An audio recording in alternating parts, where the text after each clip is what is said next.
10 दिन केव में फंसे रहने के बाद जब पहली बार रेस्क्यू डाइवर ने पानी से बाहर निकलकर लाइट ऑन की तो सामने डरे और सहमे हुए लड़कों को पाया। ये लम्हा सिर्फ उन 13 लड़कों के लिए ही नहीं बल्कि रेस्क्यू डाइवर के लिए भी काफ़ी खुशी का था।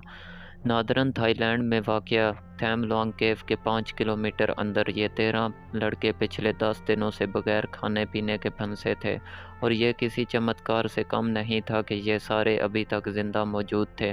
फुटबॉलर्स के पेरेंट्स जो हाल से बेहाल केव के बाहर बैठे थे, जब उनको ये खबर मिली तो आखिरकार उनकी सांस में सांस आई। टीवी, रेडियोज़ और इंटरनेट के ज़रिए फुटबॉलर्स के ज़िंदा मिल जाने की खबर पूरी दुनिया में फैल चुकी थी। जहाँ ये जश्न मनाया जा रहा था, वहीं उनको इस बात का ज़रा बराबर भी इल्म नहीं था कि इन फुटबॉलर्स को यहाँ से बाहर निकालने का टास्क उनके गले पड़ने वाला है। पाक लाइन की इस वीडियो में एक बार फिर से खुश आमदीद। नाजरीन, हमारा चैनल सब्सक्राइब करें और बेल आइकन को भी प्रेस कर दें ताकि आपको लेटेस्ट वीडियो मिल सकें। नाजरीन, इस वीडियो के पार्ट 1 में आपने जाना कि कैसे 12 फुटबॉलर्स और उनका कोच थाईलैंड में थैम लॉन्ग केव के अंदर जा फंसे। रेस्क्यू टीम को पहले दिन से लेकर 10 दिन तक जिन जिन मुश्किलात का सामना करना पड़ा, वो सब आप इसी वीडियो के पार्ट 1 में देख सकते हैं। लड़कों को आखिरकार ढूंढ तो लिया गया था, लेकिन बाहर बैठे एक्सपर्ट्स, डॉक्टर्स और रेस्क्यू टीम के लोगों का ये मानना था कि ये इस मिशन का सबसे आसान तरीन पार्ट था।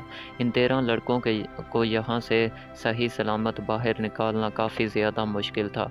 सबसे पहले तो लड़कों को खाना पीना दिया गया और फिर थाई आर्मी के एक डॉक्टर को गार के अंदर भेजा गया, जिसने लड़कों का मेडिकल चेकअप किया और उनको मरहम पट्टी भी की। जब गार में पानी भर रहा था तो वो मंज़र इनके लिए इतना खौफनाक था कि जान बचाने के लिए ये लोग गार में ऊंची जगह पर पनाह लेने के लिए भागे, और इसी दौरान इनको कई चोटें भी लगी थीं। फुटबॉलर्स अपने साथ जो खाना पीना लेकर गए थे वो तो अफरा तफरी के दौरान ही उनसे गिर गया था, लेकिन 10 दिनों तक उनकी जान बचाने में और किसी का नहीं बल्कि उनके कोच का हाथ था। बेशक उनके आसपास पानी तो बहुत था, लेकिन वो पानी पीने के काबिल नहीं था। इसी वजह से उनके कोच ने उनको एक ट्रिक बताया कि जो पानी गार के पत्थरों से डायरेक्ट आ रहा है वो बिल्कुल साफ़ सुथरा है। लिहाजा सभी ने कोच की बात मानते हुए 10 दिनों तक वही पानी पी कर गुजारा किया। लड़कों को रिलैक्स रखने के लिए कोच रोज़ाना इनसे मेडिटेशन करवाता था, क्योंकि उल्टे सीधे ख्यालात की वजह से इनकी दिमागी और जिस्मानी सेहत पर कोई असर ना पड़े। दूसरी तरफ केव के बाहर अब सब की नज़रें अथॉरिटीज़ पर जमी थीं, जिनको लड़कों को यहाँ से बाहर निकालने का प्लान बताना था।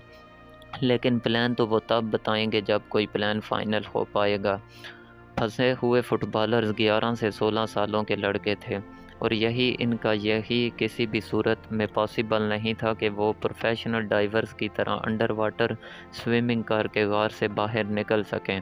इसी वजह से कोई ऐसा प्लान बनाना था जिससे इन लड़कों को सही सलामत गार से बाहर निकाला जा सके। अथॉरिटीज़ ने पहाड़ के ऊपर से केव तक पहुंचने के लिए एक एस्केप शाफ्ट खोदने का प्लान बनाया। हेलीकॉप्टर के ज़रिए पहाड़ के ऊपर ड्रिलिंग इक्विपमेंट पहुंचाया गया और ड्रिलिंग का काम भी स्टार्ट कर दिया गया, लेकिन ये एस्केप शाफ्ट खोदना इतना आसान नहीं था जितना समझा जा रहा था, क्योंकि इसमें पूरा 1 महीना लग सकता था। 1 महीने तक लड़कों को गार में रखना भी खतरे से खाली नहीं था। अभी ये मामला चल ही रहा था, दूसरी तरफ गार के अंदर एक और मसला खड़ा हो गया। जी हाँ, क्योंकि जिस गार में फुटबॉलर्स पिछले 10 दिनों से मौजूद थे वो इंतहाई तंग जगह थी। उसकी दोनों साइडें पानी से ब्लॉक हो रखी थी। इसी वजह से ऑक्सीजन की कमी नोटिस की गई। नॉर्मली हमारी फ़िज़ा में 21% ऑक्सीजन होता है, जबकि गार में ऑक्सीजन का लेवल 15% तक गिर चुका था। डॉक्टर्स का कहना था कि 15% ऑक्सीजन बहुत कम है, और इसकी वजह से इंसानी जान जिस्म में काफ़ी वीकनेस आ जाती है।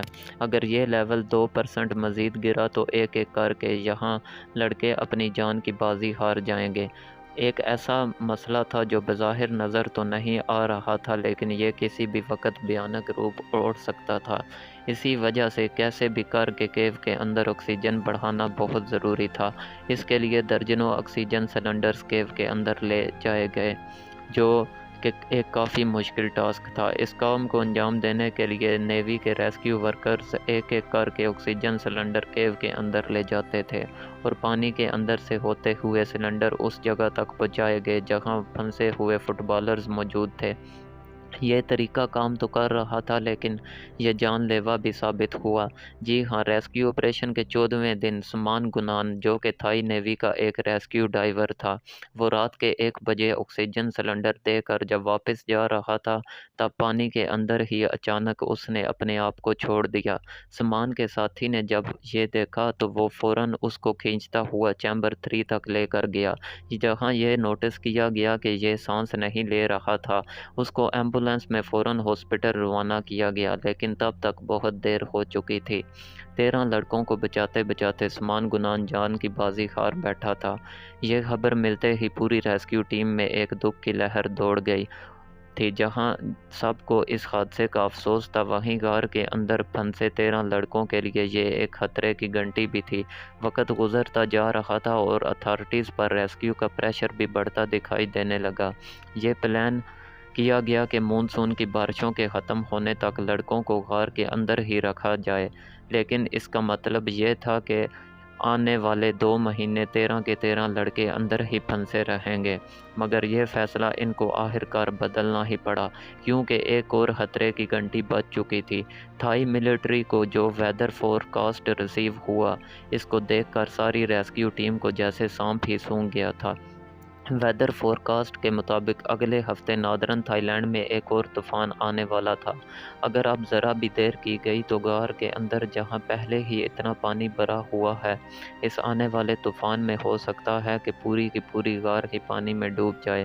اب ایک ہی طریقہ بچا تھا کہ لڑکوں کو پانی کے ذریعے ہی باہر نکالا جائے۔ پروفیشنل ریسکیو ڈائیورز کا کہنا تھا کہ یہ پانی میں جاتے ہی خوف میں آ جائیں گے اور پھر اس خوف کے نتیجے میں سمان جیسا کوئی اور واقعہ بھی ہو سکتا ہے، لیکن ریسکیو کے لیے ایک ایسا سلیوشن دیا گیا جس پر ساری ریسکیو ٹیم ایگری ہو گئی۔ یہ سلیوشن تھا تو تھوڑا رسکی، لیکن کیونکہ اب وقت کم تھا اور کیسے بھی کر کے لڑکوں کو باہر نکالنا تھا۔ 10 جولائی 2018 یہ ریسکیو آپریشن کا 18واں دن تھا۔ صبح سویرے ڈاکٹر رچرڈ ہارس، جو کہ ایک کیو ڈائیور بھی تھے، وہ لڑکوں کے پاس پہنچے اور ایک ایک کر کے انہوں نے لڑکوں کو اینستھیسیا دینا شروع کر دیا۔ یہ اینستھیسیا ویسے تو سرجری کے دوران دیا جاتا ہے تاکہ پیشنٹ کو نیند آ جائے، لیکن ان لڑکوں کو اینستھیسیا صرف اتنی کوانٹٹی میں دینا تھا کہ جس سے لڑکوں کو نیند نہ آئے پر ان کا دماغ کسی بھی خطرے۔ اینستھیسیا دینے کے بعد لڑکوں کو فل فیس ماسک پہنایا گیا۔ یہ فیس ماسک ایسے ڈیزائنڈ تھا کہ اس میں پانی تو نہیں جا سکتا تھا، لیکن ان آکسیجن پائپ کے ذریعے وہ آرام سے سانس لے سکتے تھے۔ اسی کنڈیشن میں ریسکیو ڈائیور پہلے لڑکے کو پانی کے ذریعے لے کر نکلا۔ پانی کا یہ سفر آسان نہیں تھا، کیونکہ یہ 1 گھنٹے کا سفر تھا جس میں ریسکیو ڈائیور کو ایسی تنگ جگہوں سے گزرنا تھا جو صرف 2 فٹ چوڑی تھی۔ اینستھیسیا کی وجہ سے لڑکا آدھا نیند میں تھا اور اندھیرے پانی کو دیکھ کر اس کو خوف کا کوئی احساس نہیں ہو رہا تھا۔ آخرکار پھنسا ہوا پہلا لڑکا پورے 18 دنوں کے بعد چیمبر 3 تک پہنچ گیا تھا، جہاں سے ایک ہائی لائن کے ذریعے اس کو کیو کے انٹرنس تک پہنچایا گیا اور وہاں سے فوراً اس کو روانہ کر دیا گیا۔ طریقہ کام تو کر چکا تھا اور یہ خبر جان کر پیرنٹس سے رہا نہیں گیا اور وہ خوشی کے آنسو پہنچنے لگے۔ اسی طریقے سے ایک ایک کر کے فٹ بالرز کو آخرکار خیریت سے باہر نکال لیا گیا۔ لڑکوں کو بچاتے بچاتے اپنی جان کا نذرانہ پیش کرنے والے سمان گنان کی یاد میں اس کا ایک اسٹیچو بنایا گیا جو ابھی تک وہاں موجود ہے۔ امید ہے پاک لائن کی یہ ویڈیو بھی آپ بھرپور لائک اور شیئر کریں گے۔ ملتے ہیں اگلی شاندار ویڈیو میں۔ جزاک اللہ۔ Thanks a lot for watching my video. Thank you very much.